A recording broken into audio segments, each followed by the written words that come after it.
দর্শক, কাশ্মীর ইস্যুতে ভারত থেকে সর্বশেষ তথ্য জানাচ্ছেন সহকর্মী পরমাশিস ঘোষ রায়।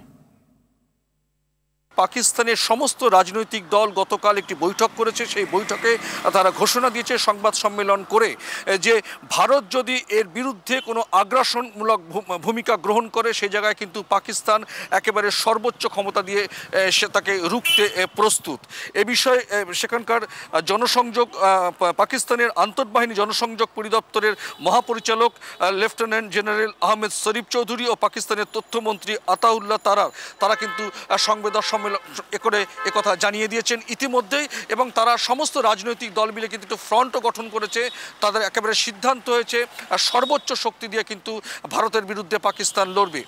উল্টো দিকে ভারতের প্রতিরক্ষা মন্ত্রী রাজনাথ সিং গতকালই নয়াদিল্লিতে জানিয়েছেন ভারতের দিকে যদি কেউ কুনজর দেয় সেক্ষেত্রে তিনি দেশের প্রতিরক্ষা মন্ত্রী হিসেবে দেশের সেনার সঙ্গে এবং সীমান্ত রক্ষার ক্ষেত্রে তিনি সর্বোচ্চ শক্তি দিয়ে ভারত কিন্তু পাকিস্তানকে যে কোনো মূল্যে রুখতে প্রস্তুত। এবং পাশাপাশি তিনি দেশবাসীকে জানাতে চেয়েছেন প্রধানমন্ত্রীর নেতৃত্বে দেশবাসী যা চান সেক্ষেত্রে কিন্তু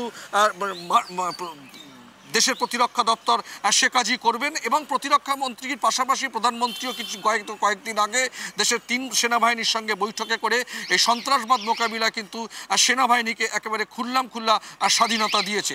যদিও এই যুদ্ধকালীন পরিস্থিতি আরও চরম পর্যায়ে না যায় সেই জায়গা থেকে দাঁড়িয়ে আজই কিন্তু জাতিসংঘের তরফে একটি নিরাপত্তা পরিষদের একটি বৈঠক অনুষ্ঠিত হচ্ছে। জানাচ্ছিলেন পরমাশিস ঘোষ রায়।